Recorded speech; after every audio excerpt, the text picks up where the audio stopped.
4 साल का बच्चा अपने घर में बैठा हुआ था। तभी उसकी माँ तैयार होकर कहीं बाहर जा रही थी। लेकिन जैसे उसकी माँ उसके सामने से निकलती है, तो वो कहता है कि छी कितनी गंदी साड़ी है। ऐसी साड़ी तो मेरी पत्नी जिंदगी में कभी भी नहीं पहनती थी।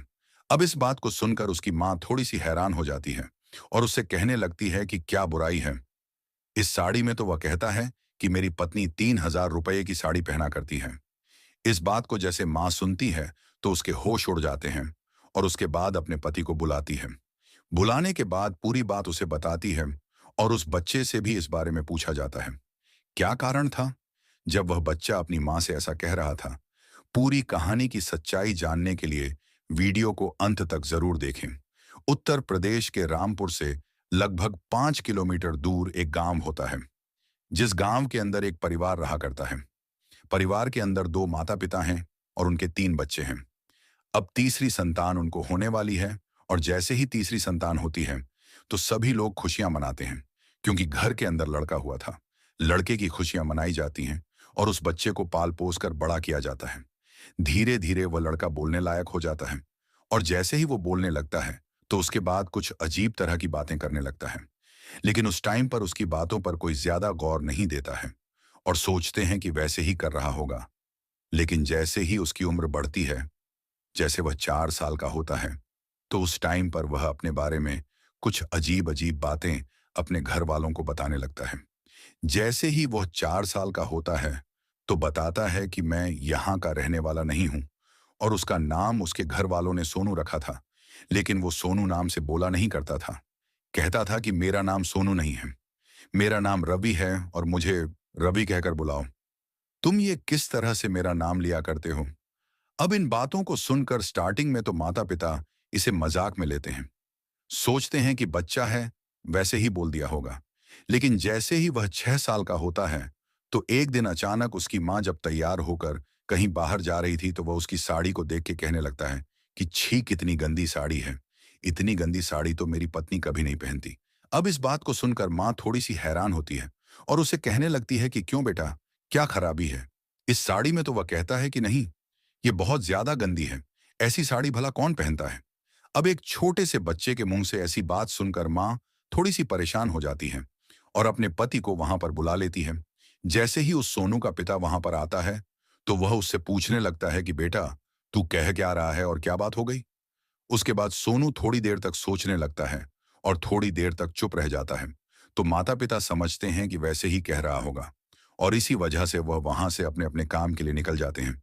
लेकिन यह बात कहीं ना कहीं अब माता पिता को परेशान करने लगी थी कि हमारा छोटा सा बच्चा इस तरह की बातें क्यों कर रहा है। उसके कुछ दिनों बाद एक दिन अचानक से सुबह सुबह जो सोनू होता है, वो अपने कमरे में से अपने छोटे छोटे कपड़ों को पैक करता है और वहां से जाने लगता है। जब उसके माता पिता उसे रोकते हैं, तो वह कहता है कि इस गंदे से घर में मैं बिल्कुल नहीं रुकूंगा और यहाँ पर मेरा बिल्कुल भी मन नहीं लगता। मैं यहाँ पर रहकर क्या करूंगा, क्योंकि यह मेरा घर नहीं है और मेरे माता पिता मेरी मेरी राह देख रहे होंगे और मेरे बीवी बच्चे मेरी राह देख रहे होंगे। मैं उनके पास जा रहा हूं और तुम लोगों से मेरा कोई भी वास्ता नहीं है। इस बात को सुनकर माता पिता परेशान होते हैं और अड़ोस पड़ोस में भी ये बातें पता चल गई थी। सभी लोग वहां पर इकट्ठा होते हैं और कुछ लोग सलाह देते हैं कि कहीं ऐसा तो नहीं, कोई इसको भूत प्रेत का चक्कर हो, तो आप एक बार किसी तांत्रिक से दिखा लीजिए। इसके बाद उसके पिता पहले तो मना कर देते कि नहीं, ऐसी कोई बात नहीं है, और जाकर सोनू से पूछने लगते हैं। पूछते हैं कि बेटा तुम क्या कह रहे हो और कहाँ जाना है। तुम्हें इसके बाद जो होता है, एकदम फिर से चुप पड़ जाता है और उनको कुछ भी बात नहीं बताता है।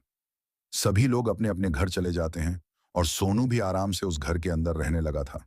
लेकिन फिर से एक दिन सुबह सुबह वो अपने माता पिता से कहने लगता है कि मेरी पत्नी मेरे बच्चों का ख्याल रख रही है, ना आप एक बार इस चीज का पता कर लीजिए। अब इसके बाद माता पिता फिर से उसके पास जाते हैं और उसे इस बारे में पूछने लगते हैं। इस बार जो सोनू होता है, वो अपनी पूरी कहानी अपने माता पिता को बता देता है। कहता है कि मेरा नाम सोनू नहीं है, मेरा नाम रवि है। आगरा की मार्केट में मेरी रवि रेडियो के नाम से दुकान है, वहीं पर मेरा बंगला है, मेरी गाड़ी भी है और मेरे घर में नौकर चाकर भी काम किया करते हैं। मेरी एक पत्नी है जिसका नाम निशा है और मेरे 2 बच्चे हैं।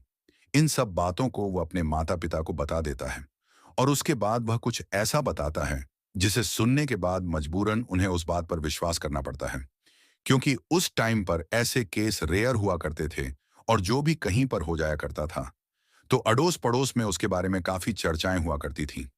वह बताता है कि एक दिन मैं अपनी दुकान से घर जा रहा था, तभी अचानक से दो व्यक्तियों ने मुझे इस दुनिया से विदा कर दिया और उसके बाद मैं यहाँ तुम्हारे पास आ गया।